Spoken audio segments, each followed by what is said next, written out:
নমস্কার শ্রোতা বন্ধুরা, আমি senior consultant orthopaedic surgeon doctor Nirmalya Deb. আসুন আজকে একটা বিষয় নিয়ে আলোচনা করা যাক। একজন পেশেন্টের তিনি অ্যারাউন্ড 50 ইয়ার্স অফ এজ, মহিলা গৃহিণী, নন ওয়ার্কিং হোম মেকার। তো ওনার একটা ইন্টারেস্টিং হিস্ট্রি আছে।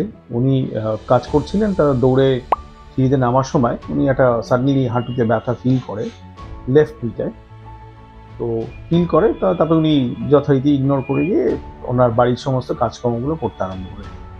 তারপর উনি যে হাউসহোল্ড ওয়ার্ক, বাজারে যাওয়া, ঘরে কাজকর্ম, বাইরে যাওয়া, ট্রাভেল করা সব কিছুই করেছেন, কিন্তু মাঝে মাঝে ফিল করতে একটা ব্যথা হচ্ছে।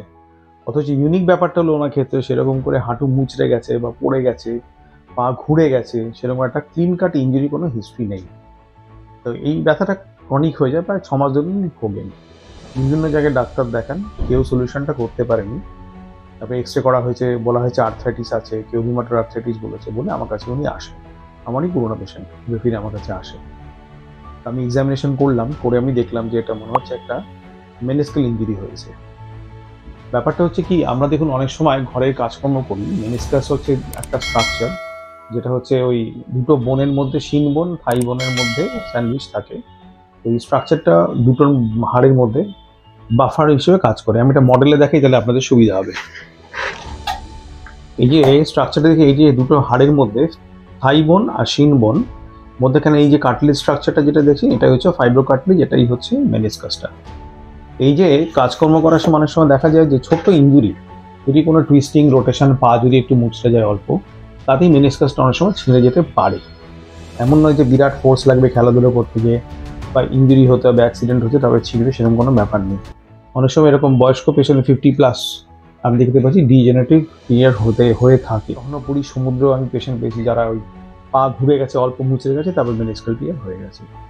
তো উনি আসেন আমার কাছে, আমি ডায়াগনোসিস করে এমআরআই স্ক্যান করে আমি যেটা বলেছিলাম আলটিমেটলি সেটাই ধরা পড়লো। তারপরে মাইক্রোসার্জারি ওনাকে করে দিই, মাইক্রোসার্জারি করে ওনাকে রিপেয়ারটাকে অগমেন্টেশন করে দিই। মানে একটু টেকনিক্যালি আমি ওরা ব্লাড ফ্লোটা বাড়িয়ে দিই, তাতে এই রিপেয়ারটা যাতে ভালো থাকে। কারণ মেনিসকাসে কোনো ব্লাড সাপ্লাই থাকে না, অনেক সময় এটা জুড়তে চায় না, যদি না জোড়ে তাহলে অনেক সময় ফেলিয়ার হয়ে যায়। সেই জন্য কিছু টেকনিক্যাল করতে হয়, তেমনটা অগমেন্টেশন করতে হয়, ব্লাড ফ্লোটা বাড়াতে হয় লোকালি। তো করে দেওয়ার পরে উনি রিহ্যাবিলিটেশন করেন, পাটা কয়েকদিন তুলে হাঁটতে হয়েছে ওনাকে। তো করার পরে উনি ফুল থেরাপি করার পরে এখন উনি খুব ভালো আছেন। ওনার পায়ে পেন হ্যাজ গন। উনি হাঁটাচলা করতে পারেন টু দ্য এক্সটেন্ট উনি বেড়াতে গেছিলেন, পাহাড়েই বেড়াতে গেছিলেন, আমাদের ছবি পাঠিয়েছেন, যা শি ইজ ভেরি হ্যাপি। পাহাড়ে হাঁটা চলা সব কিছু, যাতায়াত করা সব কিছু উনি করছেন, এবং back to our normal life. নমস্কার, আমার নাম অর্পিতা চৌধুরী। আমি বারুইপুর কৃষ্ণ সিনেমা হলের পেছনে থাকি এবং ডক্টর নির্মাল্য দেবের কাছে আমার মিনিস্ট্রিয়াল অপারেশনটি হয়, এবং এই অপারেশনটি উনি এত সুন্দরভাবে সাকসেস করেছেন, যার জন্য ওনার কাছে আমি চিরকৃতজ্ঞ।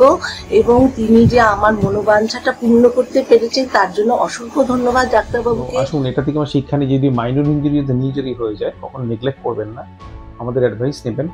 হয়তো আমরা এমআরআই স্ক্যান করেছি, ডিটেকশন করতে পারবো, এবং যেটা করে দেবো সেটা আপনার রিপেয়ারেবল অবস্থায় চলে যাবে, এবং হচ্ছে তাতে আপনি পেনলেস হয়ে যাবেন, এবং নর্মাল লাইফ আপনি আগের মতন এনজয় করতে পারবেন। এই জিনিসগুলো আপনি নেগলেক্ট করবেন না, আপনি সাবসিকুয়েন্ট ভিডিওগুলো সব কিছুই দেখতে পারবেন। থ্যাংক ইউ ভেরি মাচ শোনার জন্য আজকে। নমস্কার।